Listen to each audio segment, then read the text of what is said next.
Can I have a motion to approve the agenda? I have a question, Mr. Chairman. Yes. On the consent agenda, should we include the June 10th meeting, or is that going to be next month?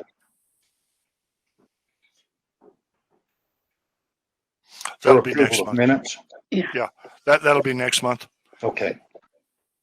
Then I make a motion that the agenda be approved. Okay. Do we have a second, please? Second. Okay. Roll call. Okay, so I have Mr. Sidwell for the first and Mr. Sandoval for the second. Ms. Stevenson, Yes. Mr. Sandoval, Yes. Mr. Sidwell, Yes. Mr. Streetman, Yes. and Ms. Estrada. Yes. All right, thank you all. Okay. Do we have any comments from the public on this agenda, Diane? I have no public comments at this time. Okay. Can I have a motion to approve the consent agenda, which will be the special board meeting for April the 16th and the regular board meeting for May the 18th?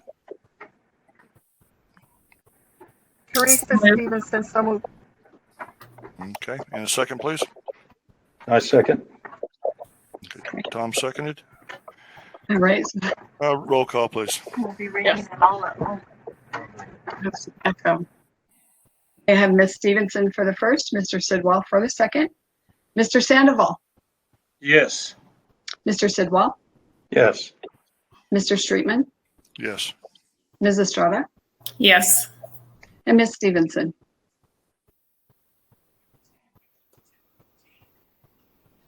Ms. Stevenson?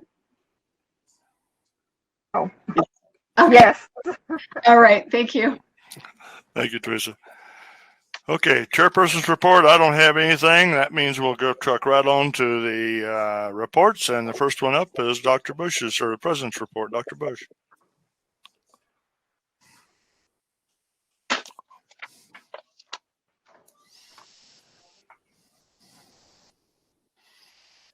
You're muted, sir.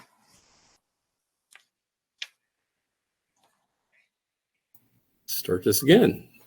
All right. Mr. Chairman, members of the board, administrators and guests, I have submitted my report. It is fairly lengthy, so I'm not going to read it to you. You're capable of doing it, but I would like just to walk you through just a couple of high points, please. As we look at the implementation of our matrix structure, it's explained a little more thoroughly throughout the report. It explains each of the administrative areas and what they currently oversee. So as you go through each of those, you'll sort of note that. Then you'll see a second section in about the halfway down on this middle of the second page, where it talks about how these areas have been charged with new steps to improve our student success and access, and how each of those charges have been distributed across the administrative areas.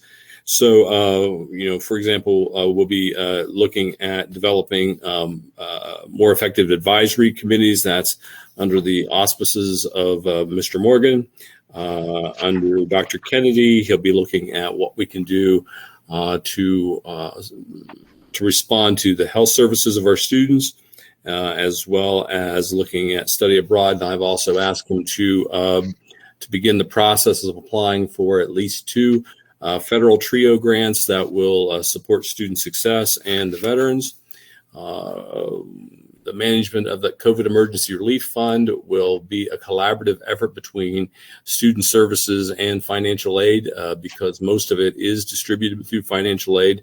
I'll only add to that what we are finding is, while we received the Emergency Relief Fund, and it was given to us with some minimal instruction, each day I get more and more fine print on that grant. So the last set of fine print was day before yesterday, I believe, and there was 28 pages of it. So we're sort of moving forward with that, but we're having to be sort of careful at the same time because there are a number of restrictions to the emergency relief funds.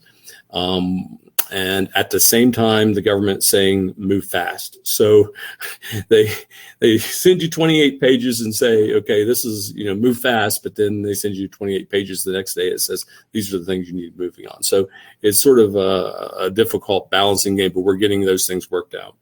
Of particular interest, and I think to this board and to this college is in our roots as an HSI, Hispanic Serving Institution. I find it very important that we continue to develop our Hispanic cultural affairs here and to build upon that and celebrate the Hispanic culture that we have with the majority of our students. So this is an area that we're going to continue to build upon. You'll see more areas under academic affairs, the development of an honors college so that we can support our students and attract some of the best students and then articulate those who want to transfer on to a university into the university honors colleges. At the same breath, for those students who are technical students who are out competing for a job, it gives them that competitive edge. And so we're very excited about that. We're going to be working, of course, in the matrix model to break down the silos. And I will say that already we're seeing that. I welcome the members of my staff to speak up to that and address their perspective as we're seeing the horizontal movement in the matrix taking over. And I think that's a really, really good sign for us. And then you'll see that there's a lot of things that are moving the enrollment, and we're doing a lot to increase the enrollment and to develop more targeted enrollment at the college as well. I have listed here, I'm not going to go into those, a number of things that I have been doing as far as participating in a number of activities. You can read those on your own and just sort of get an idea of what I've been doing.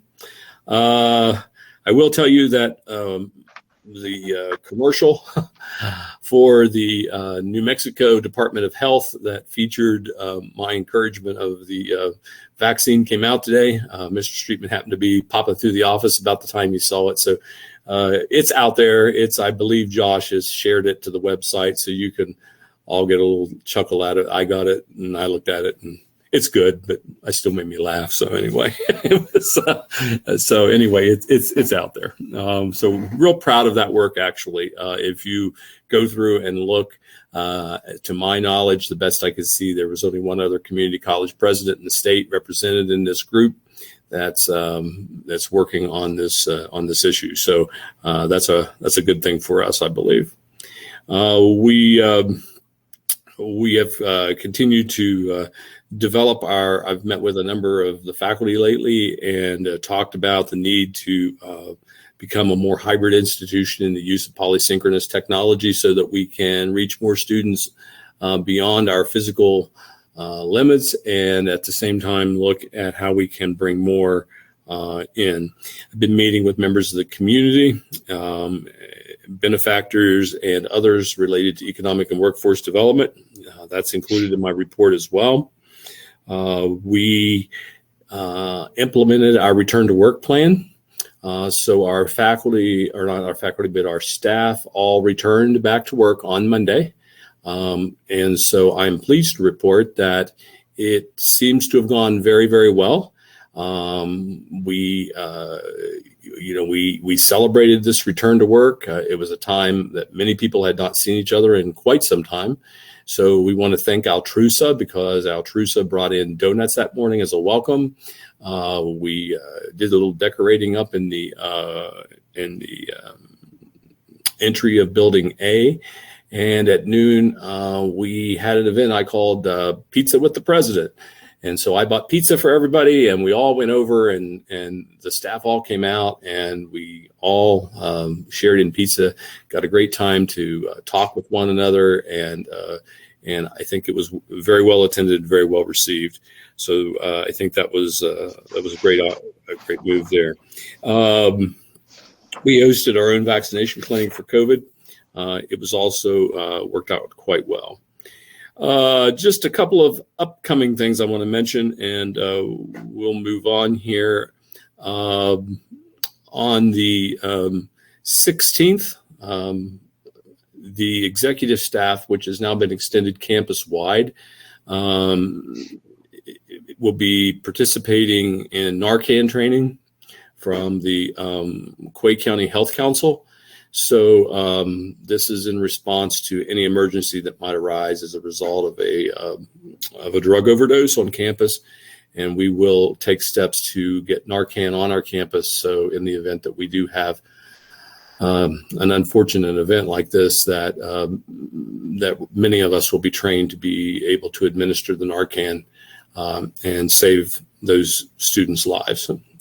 So it's very important for us to proceed in that direction.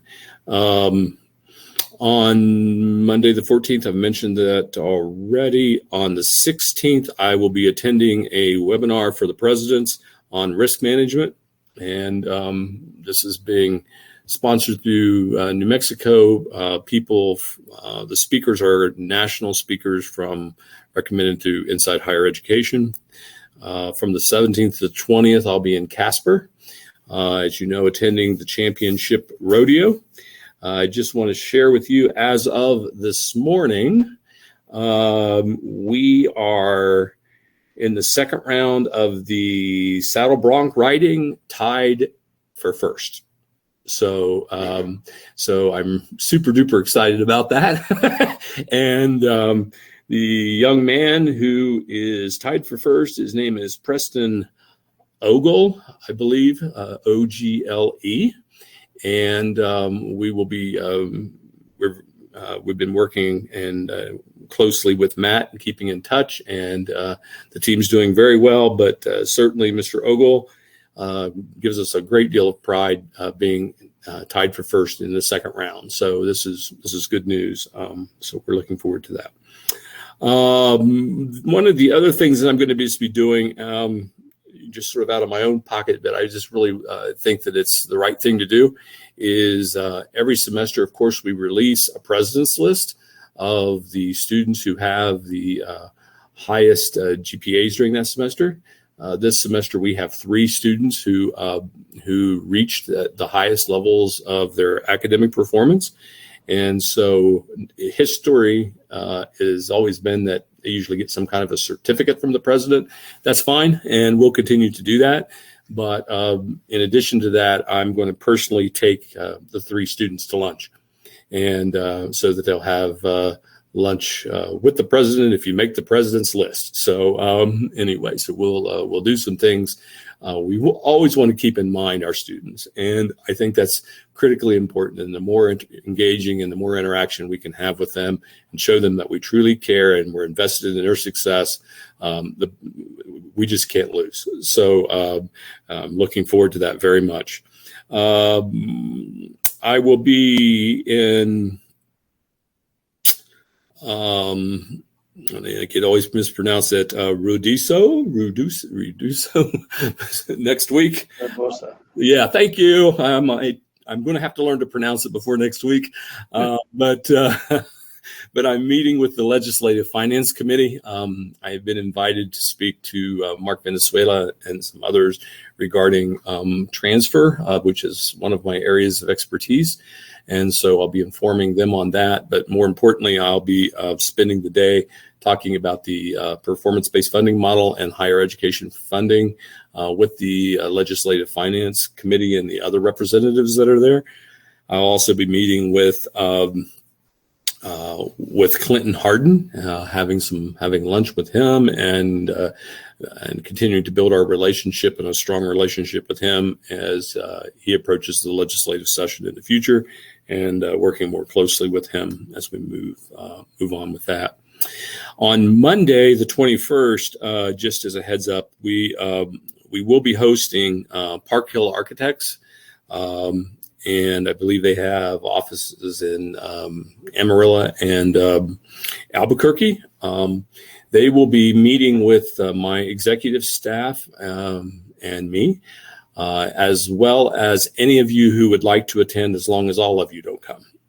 Because that would create a meeting, and we can't have that. So if anybody would like to attend that meeting, I would encourage you to coordinate that with Mr. Streetman so that we don't inadvertently get all of you there and then have break our meeting rules on that. So, but they are coming to do a presentation on the campus master plan. And we're looking forward to that. And of course, we will move that forward and share it with you when we get it, if you're not able to attend as well. And let's see, a couple of other things, last minute additions. Just to mention here, I will be attending the presidential retreat of the New Mexico Independent Community College presidents on Thursday. While I'm in Casper, I'm going to like Ms. Stevenson, I'm going to be using my phone and zooming in for an all-day retreat with the other presidents. One of the things that you'll notice as you read my report, I make a reference to a document that I refer to as as the president's cabinet.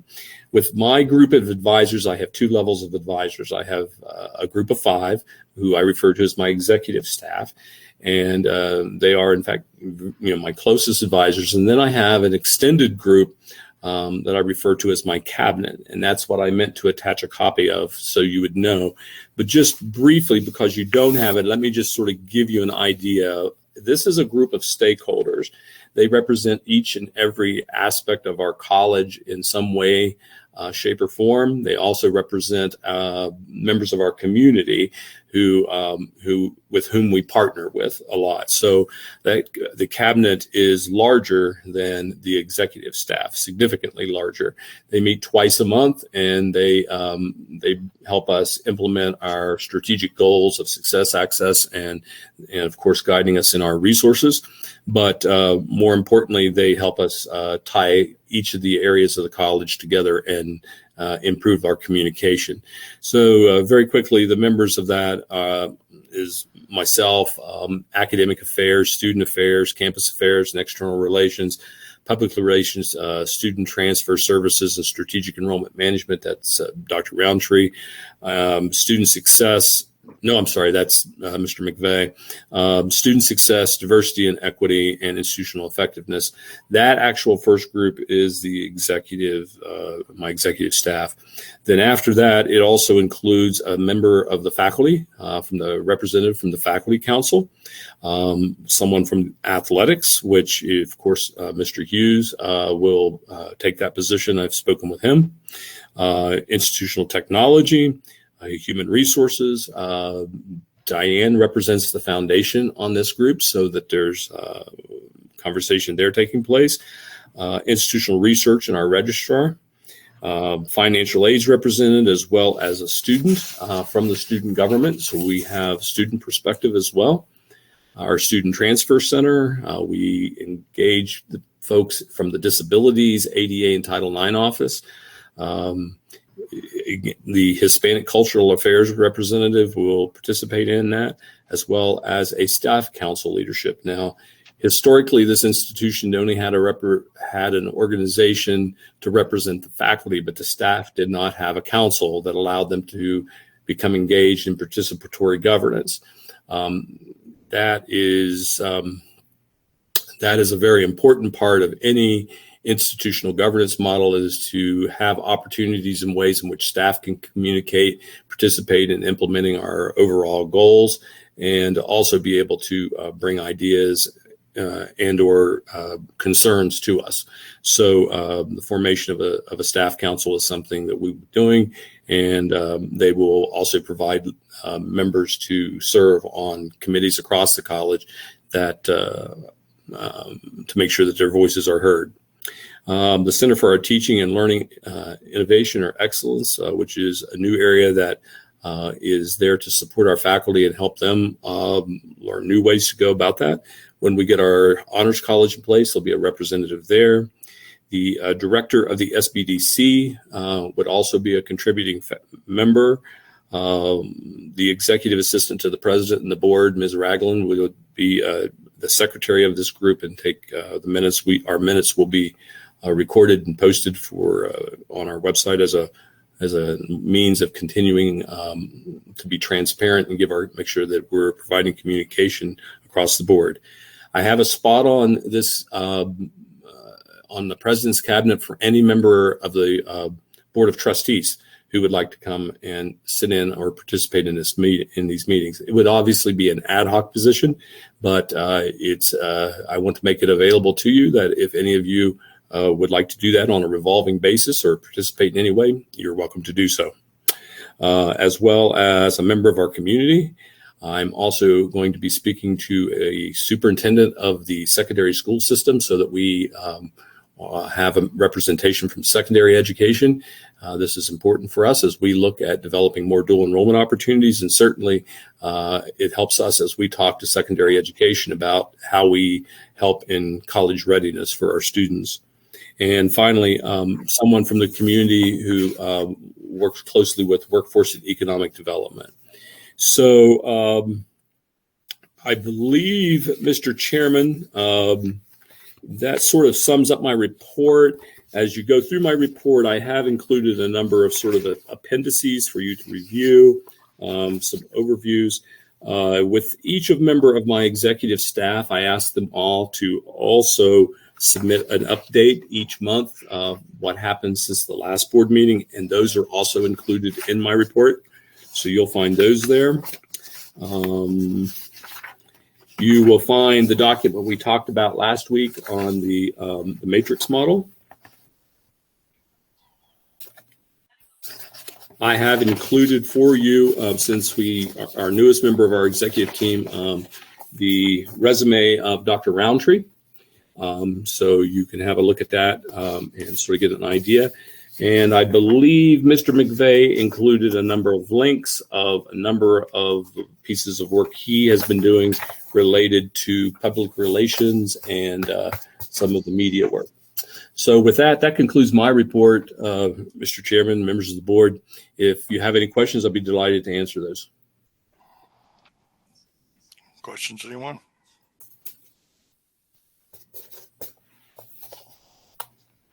Okay, we don't have any questions. Are you going to fill in for Ms. Gillard, Dr. Bush? Yes, I guess I will. You're kind of caught in the Let me middle. see what she wrote here. Ms. Gillard actually has given me a report, so just a second. So with relation to Ms. Gillard, what's taken place since we last met, she and I worked together. We got the HLC report back out to HLC. So the letter worked very well. I believe I reviewed it as an HLC peer reviewer. I believe the information she added should answer the questions that was raised by HLC, and that process was completed and on May 27th ahead of schedule. So I'm pleased to report that. We have identified a fine arts faculty member. I have interviewed them as well. I believe he will be a fine candidate for our full-time position. He has been working as an adjunct with us, and right now, where he's at, he knows the position is going to be offered to him. But due to some of the questions I raised last week, I need to get back to him regarding his salary, and then we'll wrap that up. Ms. Gillard also attended the American Rescue Plan implementation webinar and with the Department of Education's Assistant Secretary. And on May 17th, she also participated on the reentry director with the reentry director for the New Mexico Corrections Department.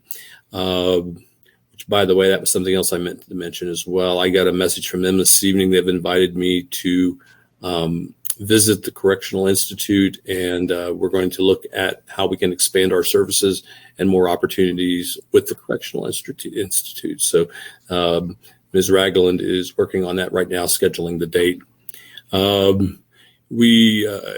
As I mentioned, she is currently not with us this evening because she is attending the nursing education conference. And she has been assisting quite a bit with the other vice presidents regarding the operations of across the college, which is our goal. She and I met with Wells Fargo to discuss the college accounts and authorizations, and to bring up to date the signatories for that account. This is something that I believe that we probably will want to discuss more at greater detail at another time about the funds at Wells Fargo, and but we'll discuss that maybe when she's here and at the discretion of the members of the board. And of course, she's been busy. She's attending meetings left and right. I have to say that about all the executive staff. They're just hopping from spot to spot and just working their tails off. And I have to really commend them for that. But so I'd say that's the report from Ms. Gillard this evening, Mr. Chairman and members of the board. Do you have any questions? If so, I'll try to answer those for you. Questions, anyone? Okay, the next thing I have from Ms. Gill, we got a letter of appreciation from the U.S. Forestry Service.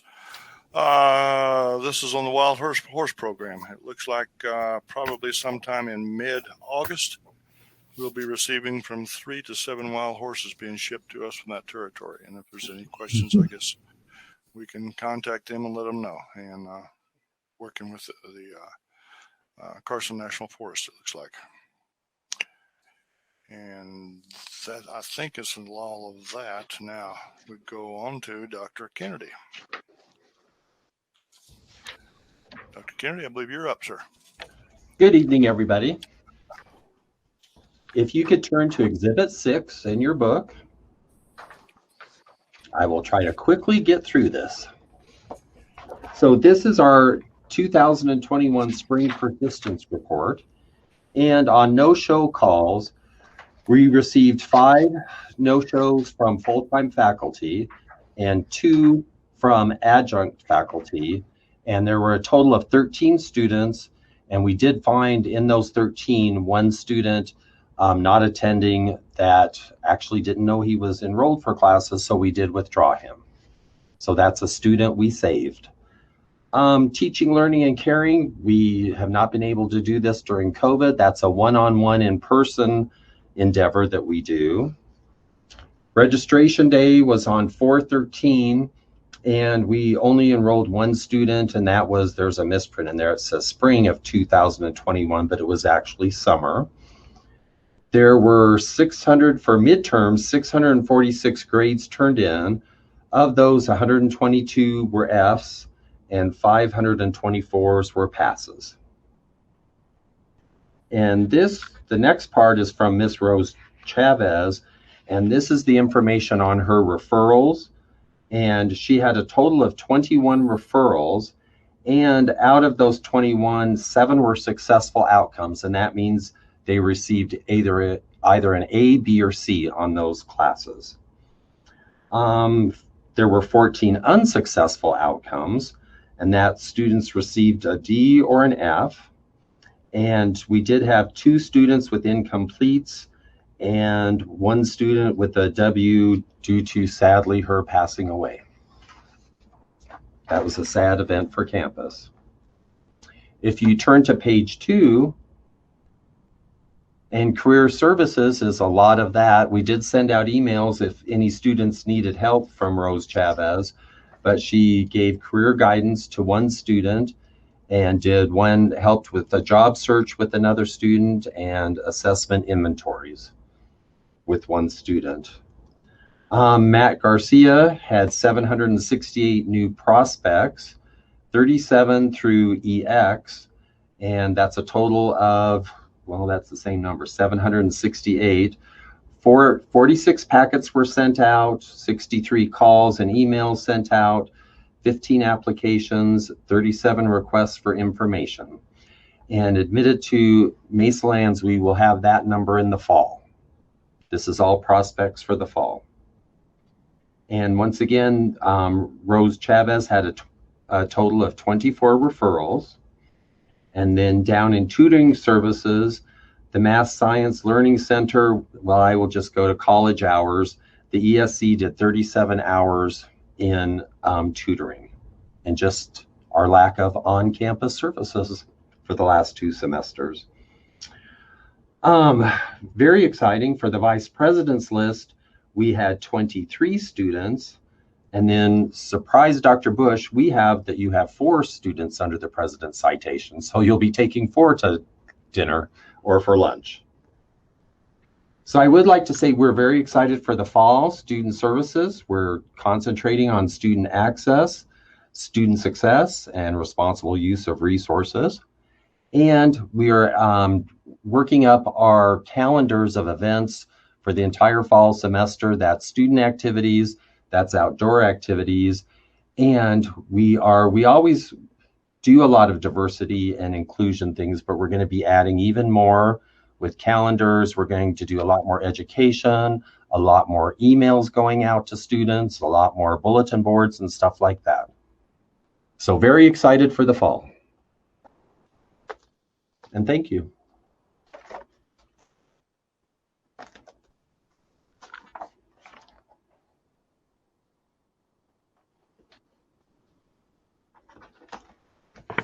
You're muted there, Mr. Streetman. Thank you. Okay, next will be the property leases that we have with the foundation. We have a list of them. That's Exhibit 7.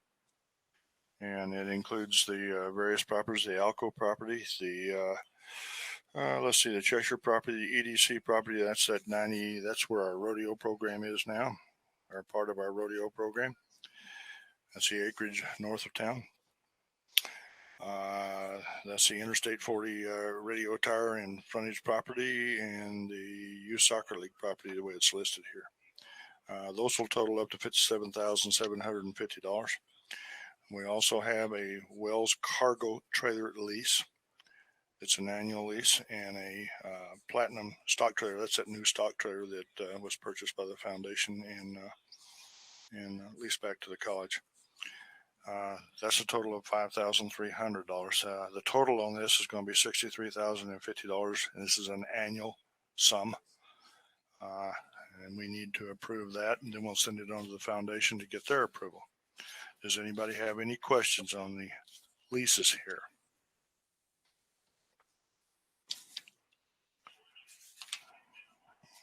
Okay, if I have no questions, do we have a motion to approve the lease agreements? I so move.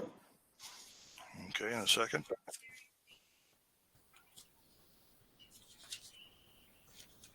Second. Do we have a second? Teresa Stevenson, so moved.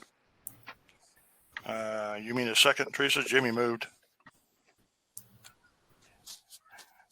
I seconded. Thank you. A roll call vote, please. Okay. I have Mr. Sandoval for the first and Ms. Stevenson for the second. Mr. Sidwell, Yes. Mr. Streetman, Yes. Ms. Estrada, Yes. Ms. Stevenson, Yes. okay, and Mr. Sandoval. Yes. Okay, thank you all. Okay, at this point in time, we have a slot for an executive session pursuant to the items listed here. Do we have a motion to go into executive session? So I'll make moved. a motion to go into executive session. Okay, and I'll want to second it? Okay. Liz, you go second it then? Yes, seconded. Okay. Roll call, please. Okay, I have Mr. Sidwell for the first, Ms. Estrada for the second. Yes, ma'am. Mr. Sidwell, Yes. Mr. Streetman, Yes. Ms. Estrada, Yes. Ms. Stevenson. Yes. Okay, and Mr. Sandoval. Yes. All right. Thank you all. Okay, I guess at this point we need the board and Dr. Bush.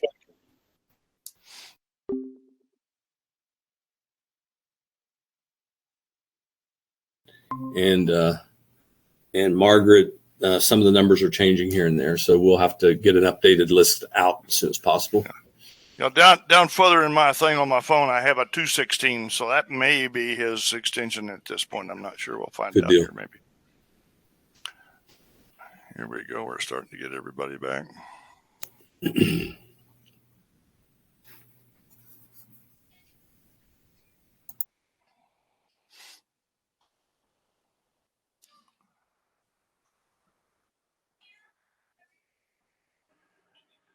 I heard mention of extension 216. Yes, sir. Is that your extension now, Larry? Hey, so my publicly advertised extension is 787, which is the help desk. Okay. Otherwise, if you have my cell phone number, that's the best way to get a hold of me. Okay. 'Cause I'm not always in my office. Well, for some reason I had 116, but 116 goes to what? Todd Morris? Yeah, I had 116 as well, Larry. Okay, I'll look into that. I may just have an old list of extensions that sort of got to me. I was working with Diane to get a new updated one. I just maybe have an older version.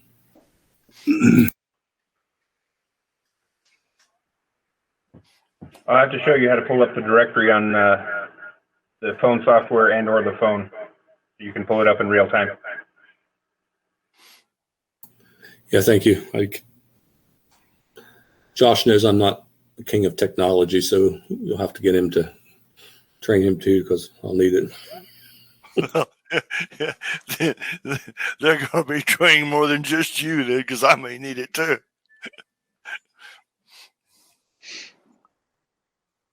Okay.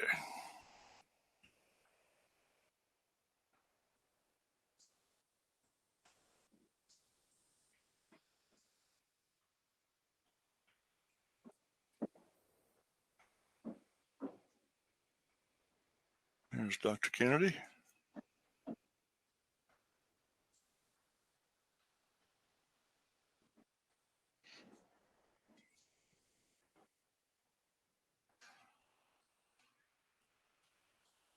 See, who else would we like? Jim, I guess. Morgan.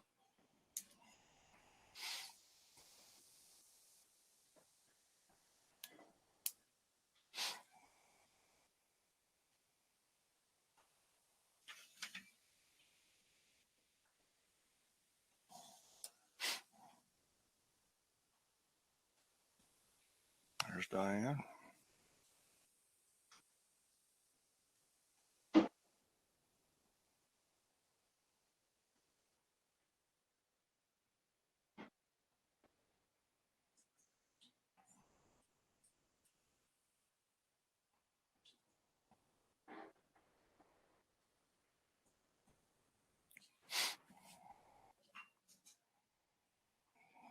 Okay, there's Margaret.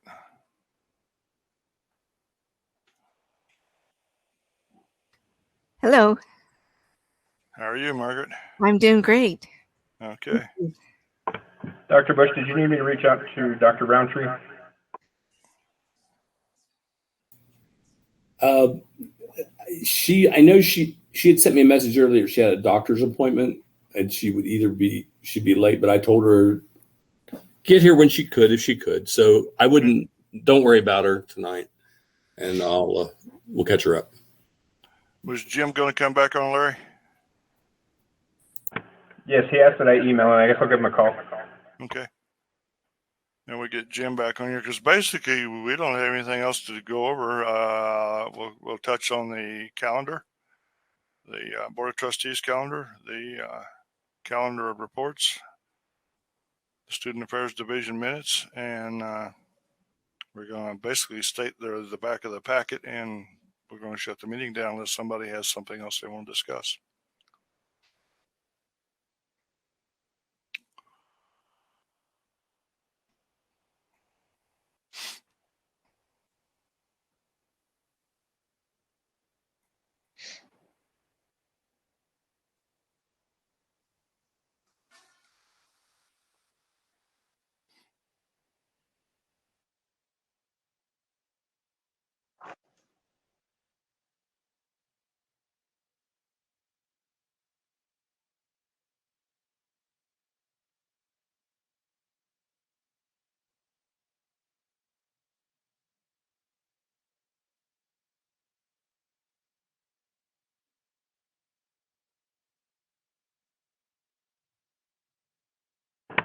Jim should be with us momentarily.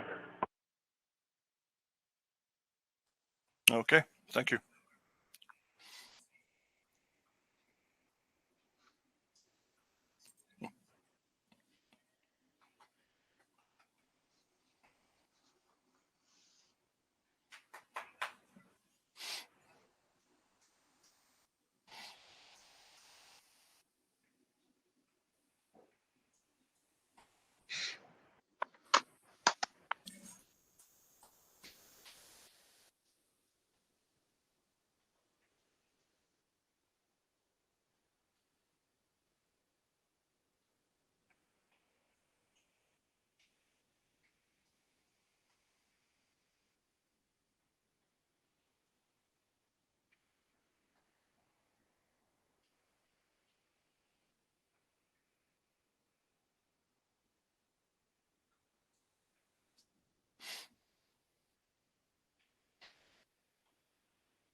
Jim Morgan. There he is. Sorry about that. That's okay. There's not much. We just kind of need to finalize this. I guess at this point, Larry, do we have the stream up and running? Yes, sir. The stream is running fine. Okay. Then at this point, we need to reconvene from executive session. Do we have a motion? I make a motion that we reconvene from the executive session. Okay. Do I have a second, please? Second. Okay. Seconded by Jimmy. Yes. Okay. Diane, roll call. Okay, I have Mr. Sidwell for the first, Mr. Sandoval for the second. Yes, ma'am. Therefore, Mr. Streetman, Yes. Ms. Estrada, Yes. Ms. Stevenson, Yes. Mr. Sandoval, Yes. and Mr. Sidwell. Yes. All right, thank you all. Okay, next item on the agenda is action if needed based on the executive session. Let the minutes reflect that there is no action to be taken based on the executive session. New business. I don't know that we have any more new business. Do you have anything, Dr. Bush?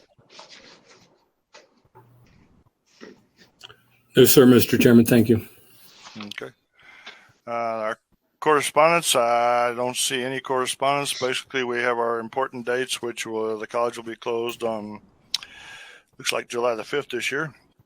We have our Board of Trustees 12-month calendar, the Board of Trustees annual calendar of reports, and in the back of the packet is also the Student Affairs Division meeting minutes dated May the 20th of 2021.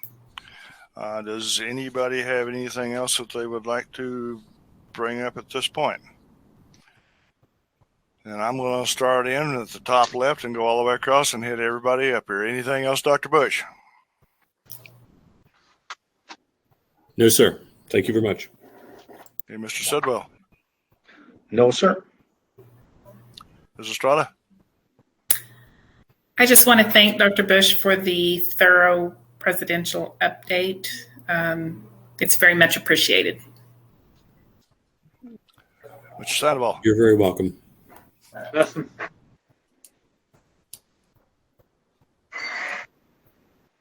Stevenson? Nothing. I agree with Liz. Thank you. Thank you, Mrs. Stevenson. I want to be as transparent as possible. Mr. McVeigh, No, thank you. Mr. Wickham, I've got nothing. Thank you. Dr. Kennedy. Nothing from me, and thank you. Okay, Ms. Grapp. No, sir, I have nothing, but thank you. Okay, Ms. Ragland. No, sir, I don't have anything. Thank you. Okay, Mr. Morgan. No, sir, nothing. And I want to reiterate what Liz said. It was a good report. Yes, I can't thank you enough. It was detailed. I think it keeps us kind of well informed. I know one thing one of our past presidents did is in between meetings, he would send out a little letter to kind of, if there's anything that happened in between the meetings, to kind of bring us up to date on what he had done or transpired there. That might be another tool that you may or may not wish to use. So that being said, folks, I don't have anything else. I think we're going to look at this meeting. We're going to call this meeting adjourned at 7:03 p.m. on June the 15th. Everybody have a good evening,